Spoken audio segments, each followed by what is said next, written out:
Sa kanto may batang gutom, walang makain sa mesa, kumakalamang sikmura. Luha ang kasama, napadbad sa maling daan. Kumuha ng pirasong tinapay, kinabukasan sa rehas. Buhay ni Nay Katani Kala, walang abogado, walang kakampi, walang koneksyon, walang sir, walang VIP.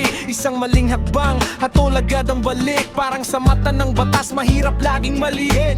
Bakit pag dukha, walang paliwanag? Bakit pag salat, agad hinahatak? Bakit pag mayaman, may oras, may laban, may good process, may proteksyon, may sandalan? Hindi ba't pare-pareho lang ang dugo sa ugal? Bakit may hustisyang pilay? Bakit hindi batas?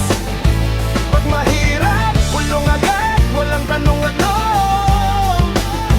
Pag may pera, may oras pa, tahimik ang alo.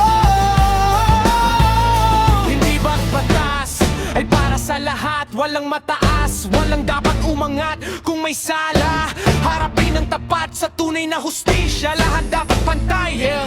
May opisyal na nadawit, may pandong nawala, pero nakangiti pa rin habang kamera'y nakatutok pa. May escort, may sasakyan, may kwartong espesyal. Samantalang sa selda, siksikan ng karaniwang tao. Sino bang may boses, sino bang pinapakinggan? Yung may apelido o yung simpleng mamamayan? Kung batas ay batas, bakit may espesyal? Bakit may VIP kung kasalanan ay parehas? Hindi galit ang kailangan, kundi pag-gising.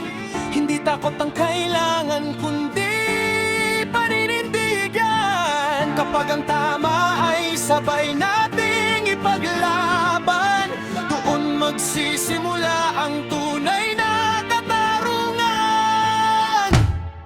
Hindi ba't pare-pareho lang ang dugo sa ugat? Walang mahirap, walang mayamang, dapat lusot sa batas. Kung nagkasala man ako, kahit sino ka man, opisyal man o tao sa lansangan, ang hustisya hindi dapat binibili, hindi dapat sa pangalan sinusukat palagi sa mundong patas. Ito ang sigaw, ang batas para sa lahat. Walang iiwan, walang laman.